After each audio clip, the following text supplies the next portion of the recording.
Today we are going to be talking university life.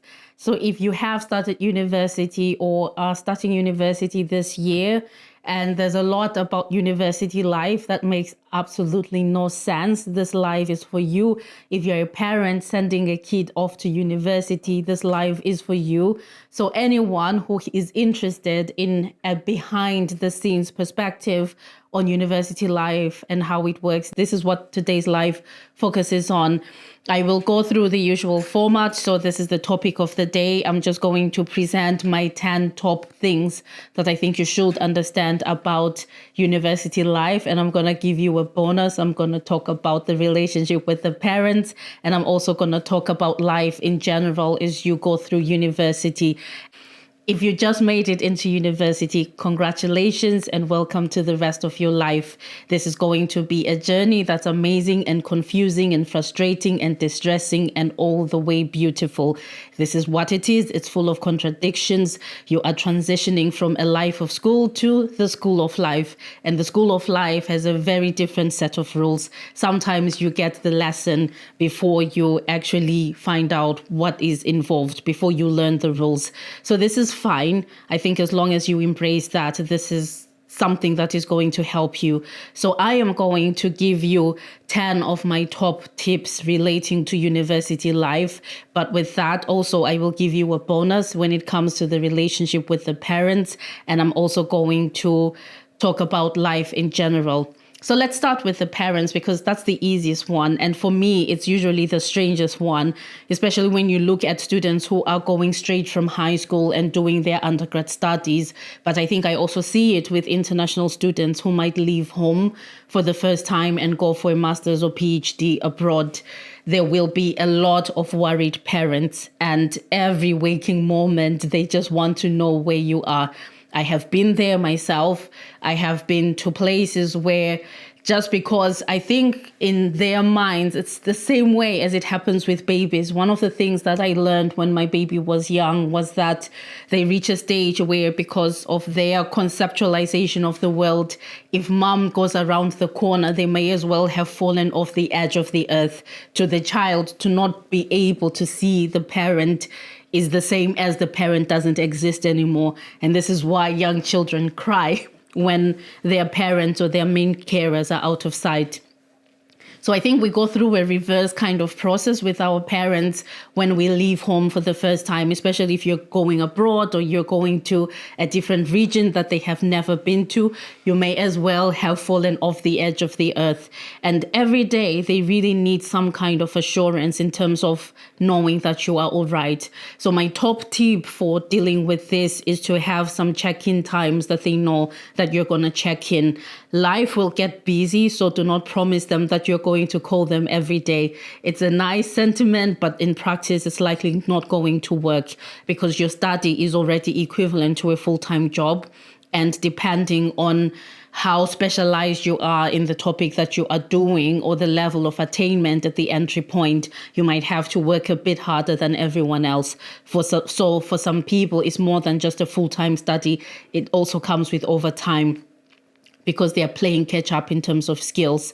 So at least commit to some kind of basic check-in. Maybe every morning you just send a message and say, hey, I'm fine. I'm going out for the day. I will hardly be online and I will talk to you, I don't know, in the weekend or whenever. But if you commit to calling at a particular time, then call them. If you cannot longer call them at the time that you committed to, then let them know in advance that you're not going to be able to call. So this is the only way that you can get them off your back. If you don't do this, then expect that they're going to be blowing up your phones, especially when they read the news and they find something in the news that seems to be a bit upsetting. I remember once I was traveling in France, a very small village that a lot of people will not find on the map. And while I was there, I think there was an attack in Paris or something. And that day I had forgotten my phone at the place where I was staying to go into the campus where I was doing stuff. And to me, it didn't feel significant. I was like, I just forgot my phone. It's fine. I'll survive the day. But by the time I got back, I don't know how many missed calls I had from different people looking for me. And the reason was that they had heard that I was traveling to France.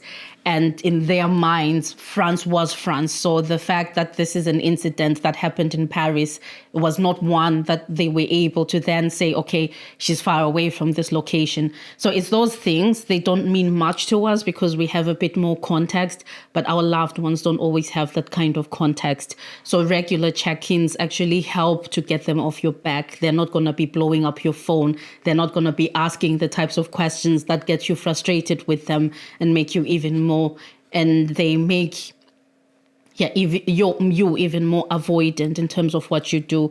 So commit to something realistic, but also make sure that it's predictable for them so that they know when they can expect to hear from you, and they are comfortable with the silence in between, because this will be part of what the expectation is. So that is that when it comes to the parents. Something also that you will have to note, and maybe this one is more for the parents than for the students. A lot of people, when they start university, are probably already 18 and older. So this means that from a legal viewpoint, they are considered to be adults. And this means that they will be expected to be responsible or accountable for anything that goes wrong in their lives.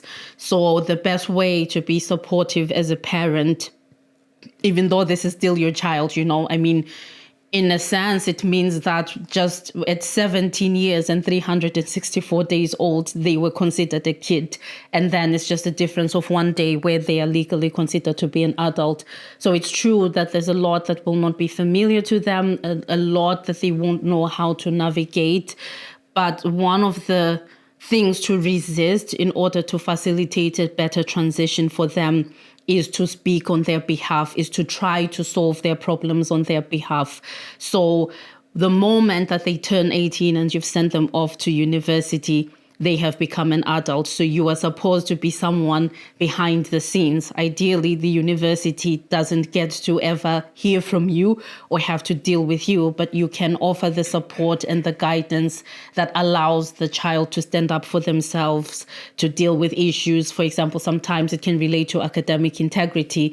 Maybe they have been told that something looks wrong with their assignments. They did nothing wrong. You can offer the support for your child to get through it, but resist the temptation to take their problems away, because they have now entered the school of life.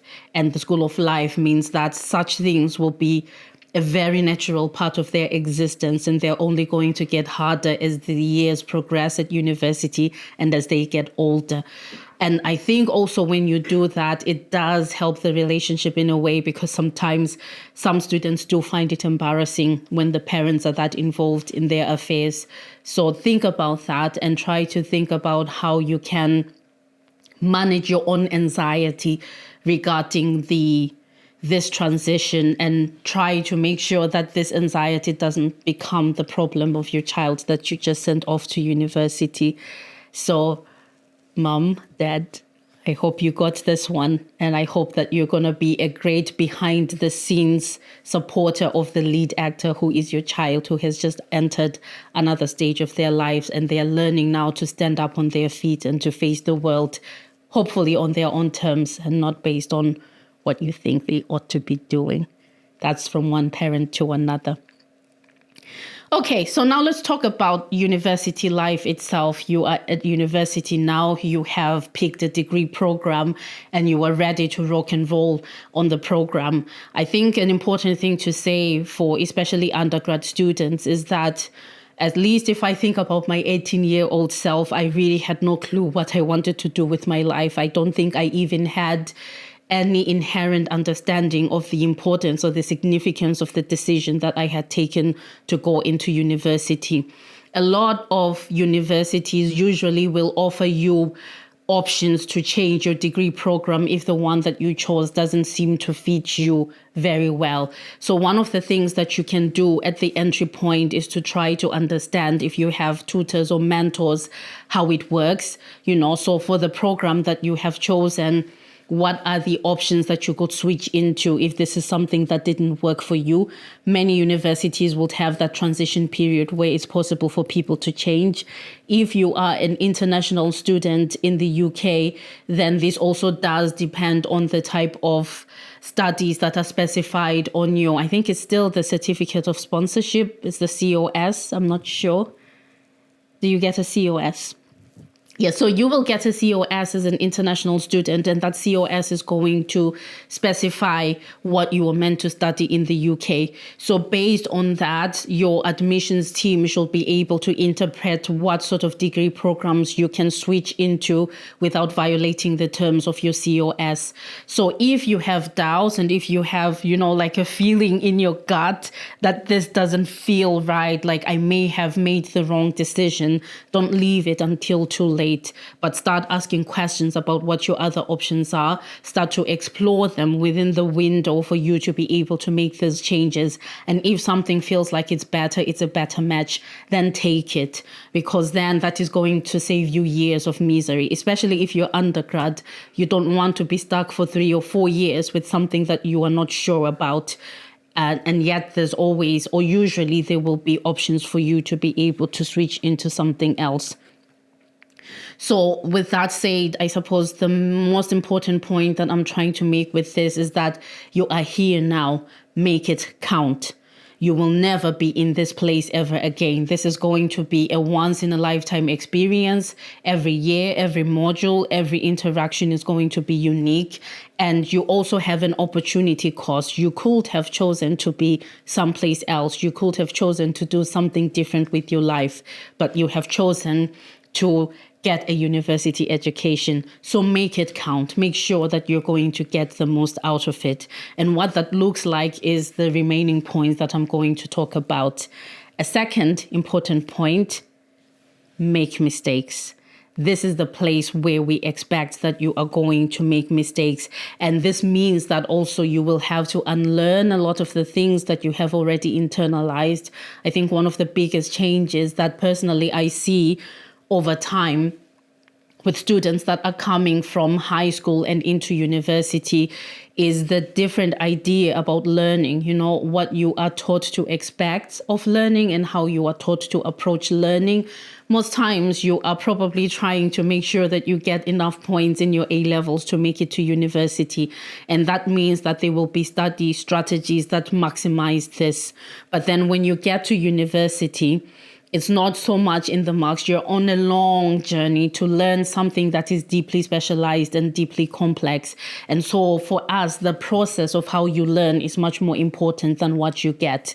So how are you engaging with these topics? How are you internalizing these things and transforming it into knowledge that is gradually making you an expert, that makes every submission easier for you to handle, even though the level of difficulty is actually increasing? So one of the ways to know, if you have made the mistakes and you are growing from them is that as the level of difficulty increases in the content that is presented to you, the level of ease with which you do it also increases. So you find things less challenging, you experience less friction because actually you are advancing, you are growing into an expert of sorts in terms of what you have chosen. And with this also, I think, comes the issue that you will have to accept that you will not excel at everything. So when you do your A-levels, you are probably picking something like 3 or 4 subjects. When you go into university and you enroll into a degree program, then throughout the course of that entire degree, you are going to take dozens of modules and they're going to focus on different things. And so it means that for some things you will be great and for some things you will not. And this is perfectly fine. And the only way you can know it is by making those mistakes. Once you've made enough mistakes, you're going to know if you can get better at something or if you're absolutely hopeless. And that might inform your decisions going into later years. And it might also inform what you would choose to specialize in as part of that degree offering. Something that also, I don't know how it becomes a problem, but it does happen a lot that students first get into trouble. and then they try to find out what the rules concerning the thing that got them into trouble are. So if you want to reduce your stress levels at university level, I think make sure that you know the rules in advance before you get into trouble, because this is the surest way that you can avoid problems. So one of the biggest ones that I can think about right now is AI policies. A lot of universities are going to have policies on what is an acceptable use of AI, what they consider to be even acceptable tools that you can use to complete your assessment.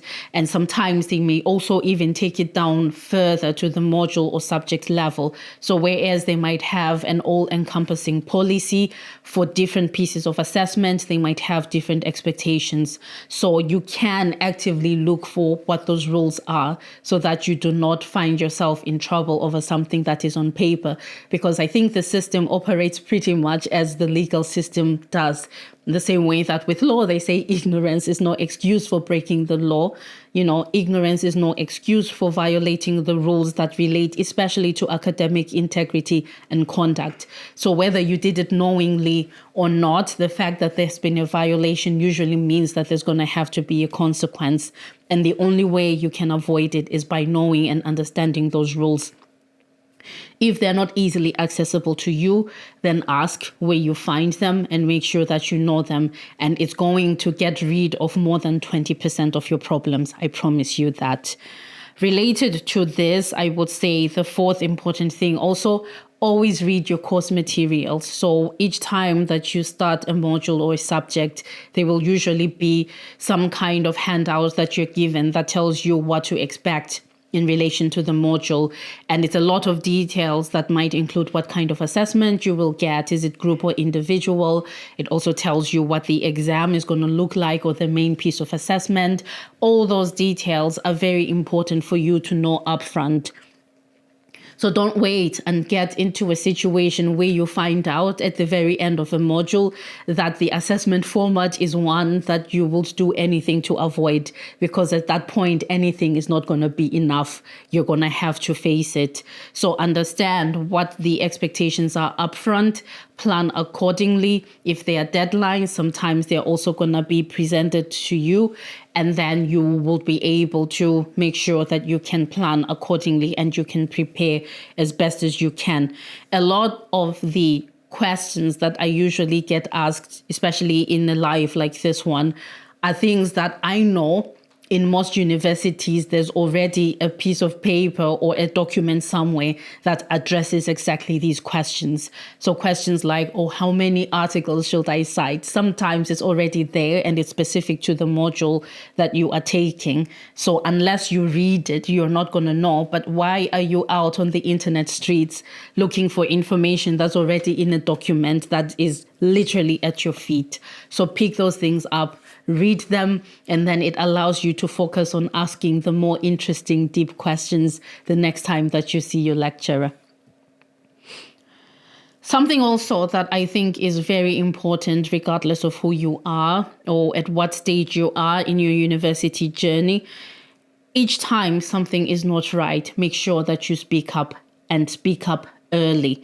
So if you feel, for example, that you are struggling mentally or emotionally because it's a transition that you were not ready for, there are things in your life that are changing, that are impacting how your study goes, and it's difficult for you to cope, then speak up and say, I am struggling to cope.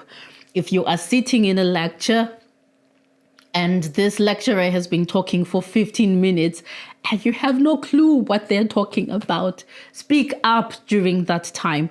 I think it's always better to be the idiot for a brief moment than to sit through a module for 8, 9, 10 weeks without ever knowing what is happening because you missed that thing in the first 15 minutes of the first lecture. So I was the kind of student who wasn't afraid of being an idiot. And what I learned from that was that there are many people who are in the same boat as me.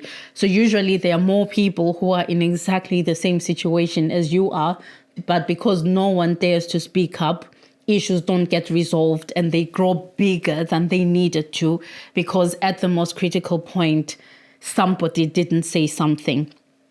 This would relate to the course materials.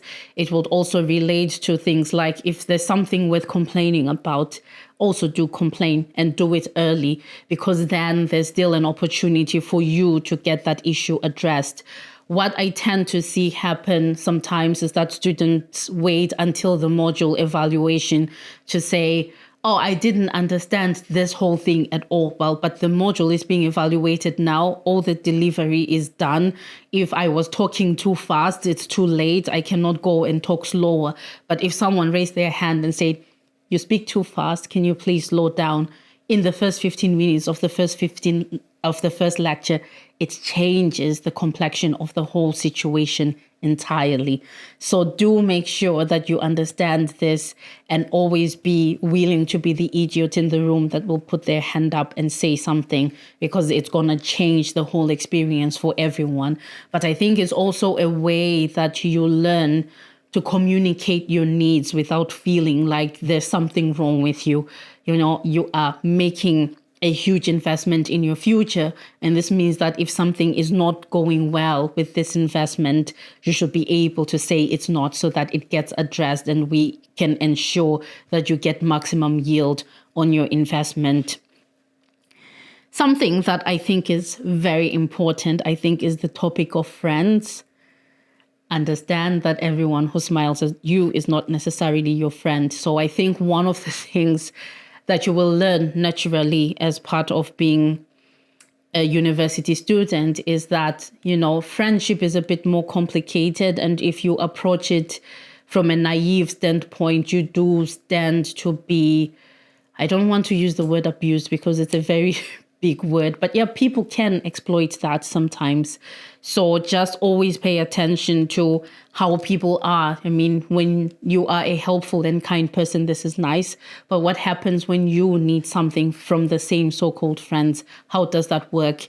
And what are your friends asking for from you? So one of the things that I will usually say is, especially when it comes to assignments, someone who calls you 2 hours before their assignment and says, can I please see your assignment because I didn't do anything and I'm so distressed, is not your friend, because what they are doing is actually making you party to collusion in academic writing, and it's a serious offense.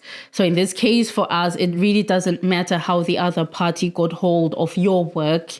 I mean, okay, it does matter, but if you handed it over to them, it doesn't matter that you told them not to use it. If in the end they use it and you turn up with similar pieces of assessment, then you have actually enabled someone to have an unfair advantage in the process.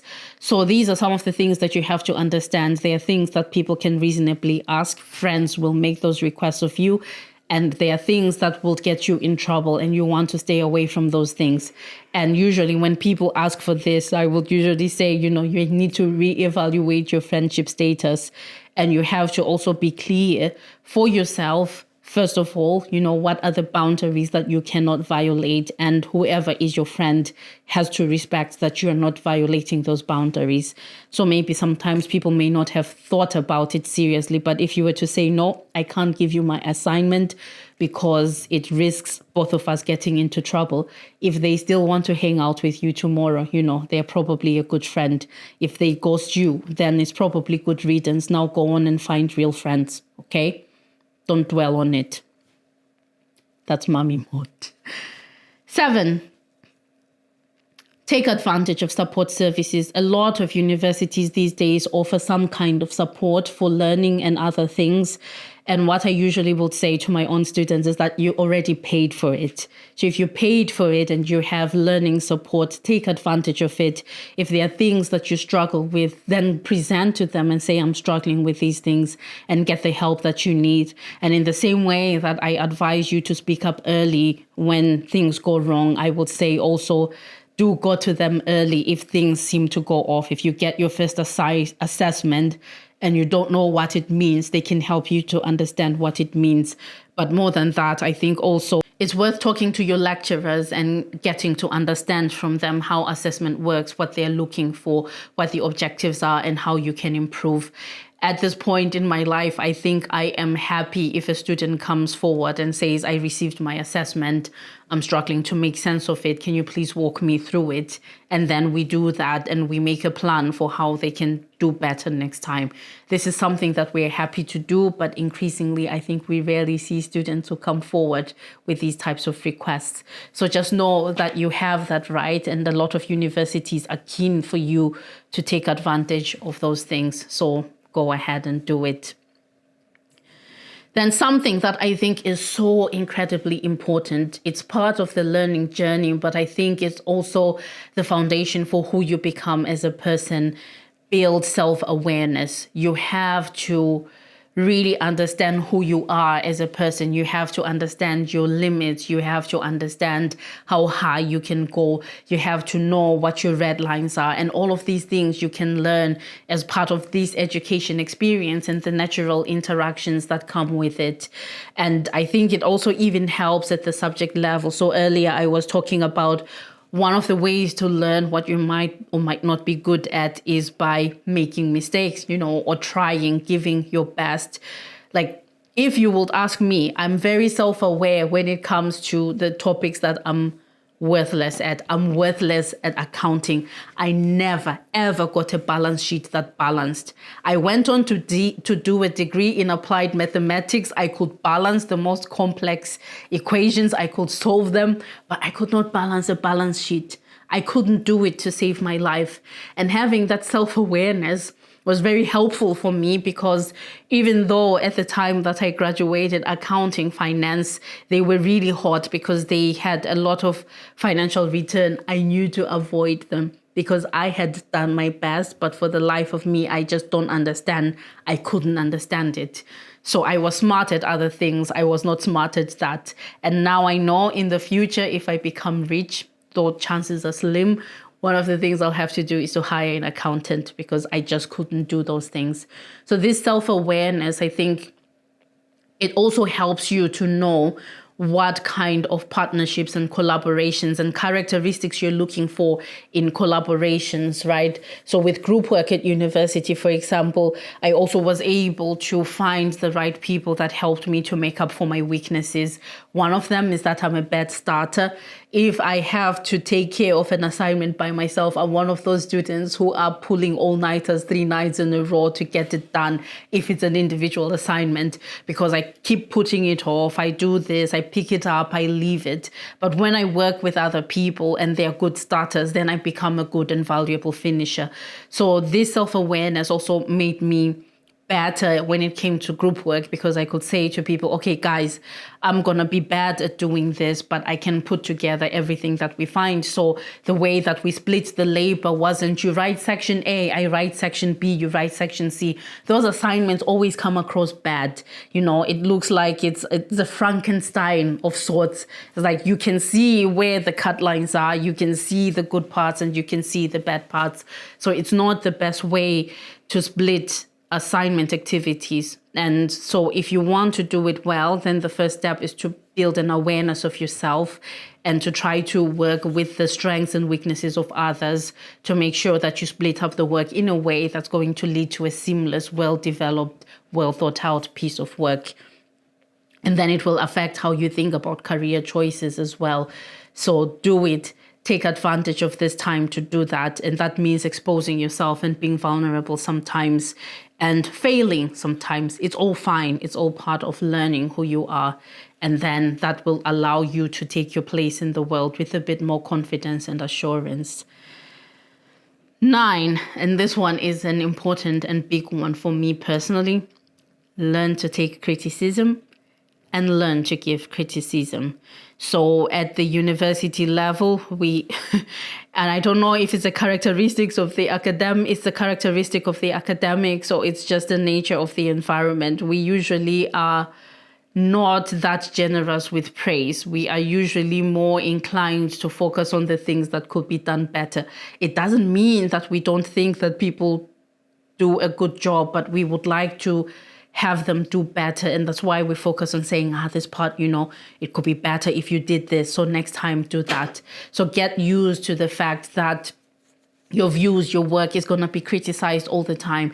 And I think if you don't believe that we do see value in people's work, read the comments that you get in terms of feedback and see what they say, and then look at your grade. Usually the grade still turns out okay, right? But that criticism focuses more on how you can get better. It's pushing you to push yourself so that you consistently improve. And as I said in the beginning, as the level of difficulty increases, then the challenges that you face with completing assessment decrease, because you are improving, you are getting better. So you want to find yourself in that situation where difficulty increases, but the ease with which you do things gets better. You are experiencing less difficulty when it comes to completing that work. But also it means learning to give criticism. If universities function as they should, then we should be able to hold divergent views, and we should be able to engage with those views and to be able to interrogate and be interrogated on those views. So it's fine if someone says, I don't think that this is right. It's not saying anything about your intellectual capacity. It's saying something about your particular thought or thought processes in that particular moment. If you learn to make that separation, and you can also separate, the self from the ideas that the self generates, you will see that your life at university gets easier. Sometimes smart people come up with dumb ideas, and the other way around. It's fine. That's the nature of knowledge creation. And so each time you get this criticism, just focus on it at the level of the idea and your thought processes for that particular criticism, but do not make it mean anything in terms of who you are as a person and what you are capable of, because the criticism doesn't go away. It's going to follow you all the way to the gates of the universities, and a lot of it is going to hit you on the way out and follow you through the rest of your life. So if you learn to do this, it's also going to make your place in the world, or your navigation of the world, something that's going to be so much easier. And then this one is important. Number 10, it's so important. I cannot emphasize it enough. Do the boring stuff as if your life depended on it. There's a lot of things that you will be asked to do at university level, and you will be thinking, why do I have to do this? It's not so exciting. We know. But a lot of it is actually the foundation upon which your whole intellectual being is going to rest. A lot of it is the groundwork that is going to allow you then to evolve as a lifelong learner and somebody who thinks about very complex things. So when the stuff is boring, we know. But also sometimes it's boring because you haven't given it a chance. Sometimes it's a threshold that you have to get past before you can start to see the good things. So if I would use again the example of a child, I have a young kid, and some days she just doesn't want to go out of the house. But I know she likes being outside. So sometimes the first step for you to be outside and enjoy being outside, you have to take the step of leaving the house. And some of the things that people usually find unappealing, that's that first step that's going to get you to that place where you can actually start to find enjoyment and fulfillment in what you do. So if you do that boring stuff and you commit to it and you trust the process, I promise you're going to have a much happier time at university. And better that you do it early, sooner rather than later, because the learning in the way that it is built up is that what you learn now is going to be the foundation or step to the next learning, and so on. So the better it is in the beginning, the faster you will see yourself cruise through things, and then you will see your thinking expand. You're going to get more creative, and you're going to be able to go beyond the confines of what we will consider standard expectations. Then you are exceeding expectations at a certain level because you have allowed yourself to do the boring stuff to the point where it gets exciting. You are curious, you are exploring, you are expanding things, you are even thinking outside of the box. And this is going to make life so incredibly amazing. So those are the things that I think are important, the top 10 in terms of process. I had promised a bonus on life. The most important thing that I want people to understand, and probably this goes beyond being a university student, life is happening right now.